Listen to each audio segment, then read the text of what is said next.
दिल्ली और आगरा जैसा शहर।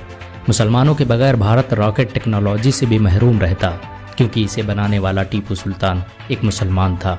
मुसलमान अगर भारत ना आते तो आपको समोसा, बिरयानी, कबाब, रोस्टेड और कीमा जैसे लजीज खाने भी देखने को ना मिलते।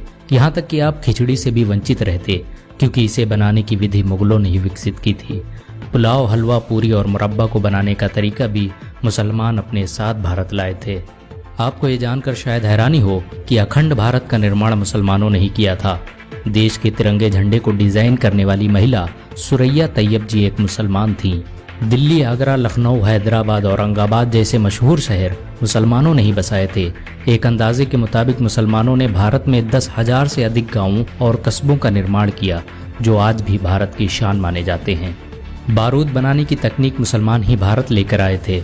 भारत में सबसे पहले तोपखाना का निर्माण और तोप का इस्तेमाल मुगल बादशाह बाबर ने किया था। मुर्शिदाबाद, बीजापुर, तंजौर जैसे शहरों में मुसलमानों ने ही सबसे पहले शस्त्र बनाने के कारखाने स्थापित किए। ये भारत के पहले कारखाने थे जहां पर बंदूकों, तोपों और रॉकेटों का निर्माण किया जाता था। मुसलमानों के आने से पहले भारतीयों को बंदूक बनाने की तकनीक के बारे में कोई अंदाजा नहीं था। अगर मुसलमान भारत ना आते तो यहाँ के लोग सदियों तक इस टेक्नोलॉजी से वंचित रह जाते। आपको ये जानकर हैरानी होगी कि खजूर, फूल गोभी, नींबू, धनिया, सेब, संतरा इत्यादि के पेड़ मुसलमान ही भारत लाए थे।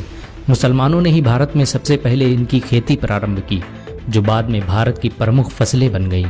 बहुत कम लोग जानते हैं कि साबुन का आविष्कार सबसे पहले मुसलमानों ने ही किया था, और जब तुर्की के मुसलमान भारत में दाखिल हुए तो उनके साथ ये तकनीक भी भारत आ गई और धीरे धीरे साबुन का इस्तेमाल पूरे भारत में होने लगा। मुसलमानों के आने से पहले भारत के लोग रेत का इस्तेमाल करते थे। दुनिया के 7 अजूबों में भारत के ताजमहल का नाम भी आता है, जिसका निर्माण शाहजहां ने करवाया था। अगर मुसलमान भारत ना आते तो भारत एक अंतर्राष्ट्रीय पहचान से महरूम हो जाता। मुस्लिम शासकों ने भारत में 6 लाख से भी अधिक इमारतें बनवाई, जिनसे हर साल भारत सरकार अरबों रुपये की कमाई करती है। इन सभी जमीनों का लेखा जोखा वक्फ बोर्ड रखता है। सिर्फ ताजमहल से ही भारत की हर साल अरबों रुपये की कमाई होती है। मुसलमानों की हुकूमत में भारत सोने की चिड़िया कहलाता था।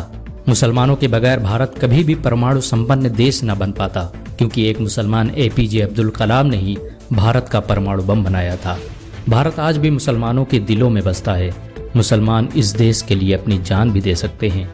अगर एक मुसलमान होने के नाते आपको गर्व महसूस हुआ हो तो इस वीडियो को लाइक और शेयर